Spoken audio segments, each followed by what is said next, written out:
Good evening, Prasad Michael, and you're watching Kini News, the show that brings you today's biggest stories. Following Harapan's collapse, Dr Mahathir's position as the leader of the coalition hasn't been quite clear. Forget about the top post, is Mahathir even a member of Harapan anymore? PKR President Anwar Ibrahim offered some clarity on the matter today. He also did not rule out future collaborations.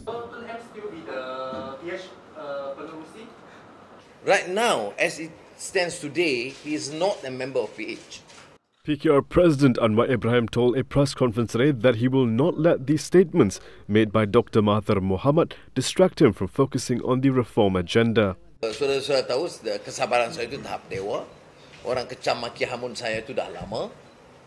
When asked if Harapan would no longer work with Mahathir and his Bersatu faction after the former Prime Minister said Malays are unable to accept Anwar as the next Prime Minister, Anwar had this to say. My patience is legendary. So I don't think I can easily be provoked. And Tun Mahathir have been saying these nasty things for the last many decades. So I don't think it would affect my position and the party's position in setting our priorities right. We are committed to a reform agenda. Our focus is the rakyat. And I'm not discounting any sort of a relationship or contact with anyone, including Tun. Anwar also appeared to disagree with Mahathir's assessment. Tun Mahathir tolak saya, tapi orang Melayu saya belum pastilah. Sebab saya bertanding di semua kawasan, majoriti besar orang Melayu sokong saya.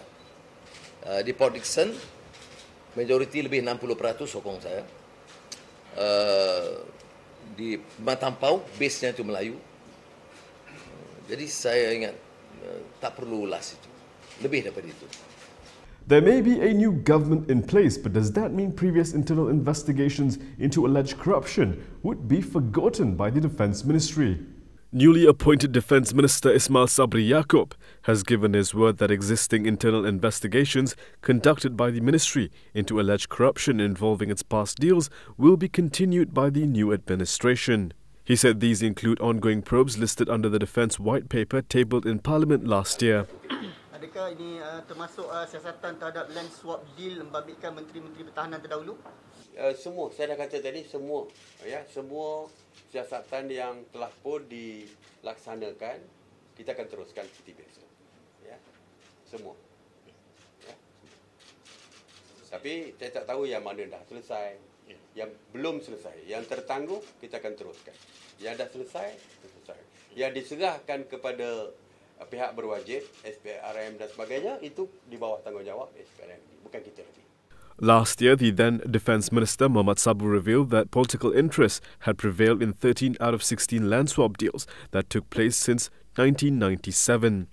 Although not naming names, Mohamad said that past Prime Ministers and Defence Ministers were involved in these deals. Meanwhile, Ismail also said the Defence Ministry is ready to assist health authorities in tackling the COVID-19 outbreak in the country. Dan kita sentiasa bersedia mendapat arahan daripada Kementerian Kesihatan apabila memohon kerjasama daripada kita, dan kita akan terus memberikan kerjasama untuk perlindungan staf kita di kementerian ini. Kita sediakan basic lah, sanitizer dan sebagainya setiap kali masuk pejabat, sanitizer bersih dan sebagainya. Ya, dan tentera ni lebih mudah, tak salam tak apa, tabik je, jadi tak payah bersih, tak payah ada touching pun tak apa. Several local COVID-19 cases have been linked to a massive gathering at the Sri Petaling Mosque recently, and now the Health Ministry fears that the scale of exposure may be much larger than previously thought. Initially, the Health Ministry estimated that 5,000 Malaysians attended a religious event at the Sri Petaling Mosque linked to dozens of COVID-19 cases in the ASEAN region. Now, that number has tripled to close to 15,000. Based on its investigation, the ministry found that an estimated 16,000 attended the event on February 27 to March 1st, of which 14,500 are believed to be Malaysian. 6 Malaysian COVID-19 cases are linked to the event, including Sabah's first recorded case in Tawau involving a 58-year-old man who attended the religious event. The Health Ministry is tracing some 350 people from Tawau who have also attended the event and have tested 173 people up to yesterday. But the event was not only attended by Malaysians, people from across the globe were present. Australia, Brunei, Canada, India, Singapore, Germany, Japan and the United States, to name a few. As of yesterday, Brunei reported 12 COVID-19 cases, while Singapore reported 2 cases related to the KL event. Meanwhile, Indonesia reported 2 cases involving people who just returned from Malaysia, but it is unclear if they attended the gathering. Yesterday, we reported how Najib's entire legal team have quarantined themselves over fears they may have been exposed to COVID-19. Today, we learned that Shafi Abdullah was given a quarantine order by the Health Ministry.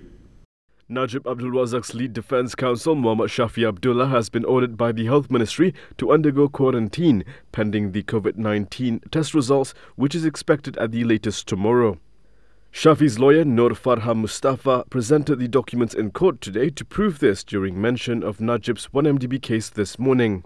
Yesterday, KL High Court Judge Colin Lawrence Sequeira directed Farha to produce documents confirming that Shafi was ordered to undergo quarantine following contact with a person suspected of having come in close contact with a COVID-19 positive person.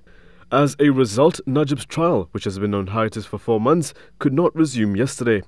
Deputy Public Prosecutor Ahmad Akram Garib informed the court that the prosecution had no objection to Najib's defence application for the postponement of the 1MDB trial.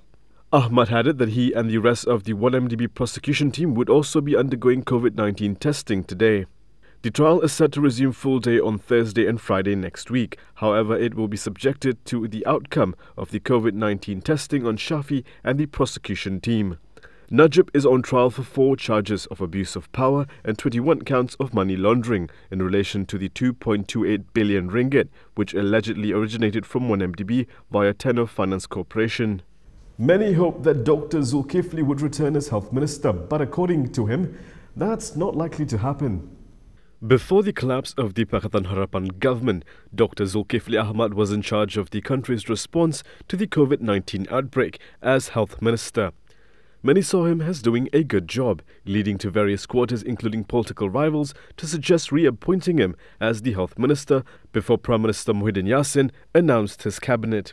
Speaking at a forum organised by Pakatan Harapan last night, Dr Zulkifli said he was willing to help the federal government, but it will not be in the capacity of minister because that would mean legitimising the Perikatan National Government. Jadi saya bersedia demi rakyat, never to ever legitimize this government that has come in through a power grab. So they offered it to you, but you said no. No, I said no, but kalau demi rakyat, because they come in with national service kind of thing. This is demi rakyat. How could you are so partisan, you're so political? I said no, I'm ready to serve dalam apa juga capacity, but not as a minister. Currently, Dr Zulkifli is in charge of a special Selangor task force to tackle the COVID-19 outbreak after being appointed by Menteri Besar Amiruddin Syari. He said he was prepared to help other states if his assistance is needed. Are you open to helping other state governments if they call for help? I'm more than happy, especially our Pakatan state. Beyond Pakatan state pun tak apa. I'm also with this team. I would want to help Penang, particularly Negeri Sembilan, and as well other neighbouring state. I mean, more than happy. Because it's a health issue. It's a health issue. Dia merentasi semua. Tetapi kerana kerajaan Negeri Selangor yang memberikan saya peluang ini, saya pastinya akan berikan tumpuan pada Negeri Selangor dahulu dan semua negeri-negeri yang lain, khususnya kawan-kawan dalam Pakatan Harapan dan juga negeri-negeri yang lain. Perak has a new MP. Actually, it's the same person, but he was reappointed after switching sides. Same person, different state government. Ahmad Faizal Azumu has been reappointed as the Menteri Besar of Perak today.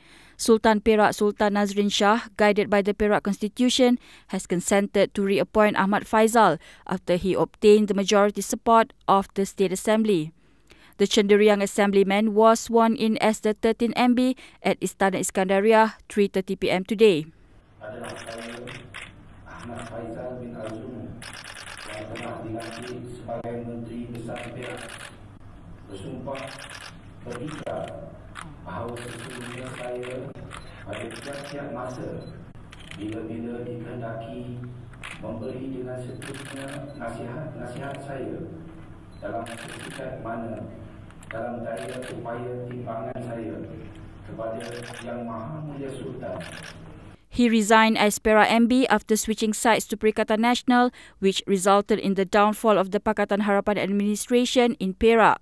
Ahmad Faizal, who is also the chairman of Bersatu Perak, said Pakatan Nasional had secured the support of 32 out of 59 state assembly persons to form the state's new government. 4 assembly persons also left their respective parties and 3 have expressed support for the new political alignment. Coming up next, we take a look at how the world is reacting to COVID-19. It has been 1 year since the shootings in Christchurch shocked the world.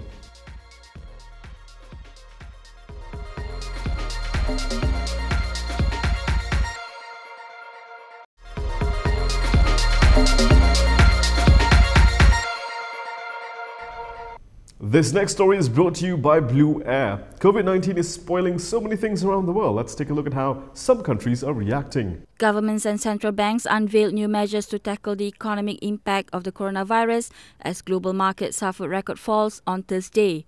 Japan's government and central bank will expand its stimulus measures to limit the blow from the outbreak and reassure volatile markets. The US Federal Reserve on Thursday offered $1.5 trillion in short-term loans to stimulate the economy and stabilize the financial system.